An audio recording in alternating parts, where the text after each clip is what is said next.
This happened when I was on my way to my grandmother's house. On that day, I tried to catch the jeepney because the other buses were already full at 12 a.m. I finally found a jeepney, and there were only a few people inside. There was a driver, a money collector who was hanging onto the outside of the vehicle, 2 girls, a few guys, and an old woman. We were on the road when we passed by a mental hospital. Then a lady with a hospital gown on was standing there, pointing her finger out, which meant she wanted a ride. She was bald and her face was pale white. The jeepney stopped next to her, and the inside of the car went silent. The streets were covered in fog and darkness, and the light of the jeepney was the only light source. At the time, I was texting my grandma and said that I was going to be late while glancing at the lady.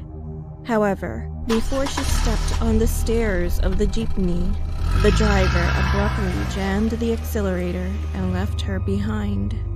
I was confused. It seemed like everyone was too. When we looked over at the driver, he seemed to be so scared, but we didn't know the reason why. I asked him why he left the lady behind, and he replied with a trembling voice. He said, "She's not just a lady, ma'am." At that point, the driver looked at the rearview mirror, shut his mouth, and then increased the speed. When I followed his eyes towards the mirror, I saw it. The lady was running towards the jeepney with a weird pose and an abnormal speed. She was so fast that I couldn't see her face clearly, but her dress was visible. It was covered with blood. The collector, who was hanging outside, jumped inside and then yelled to the driver, "Faster! She's getting closer!" People inside of the jeepney were getting scared. I was the closest to the door, and out of nowhere saw the lady jump on the vehicle. She then slowly hung onto the door of the jeepney, and finally she lifted her face.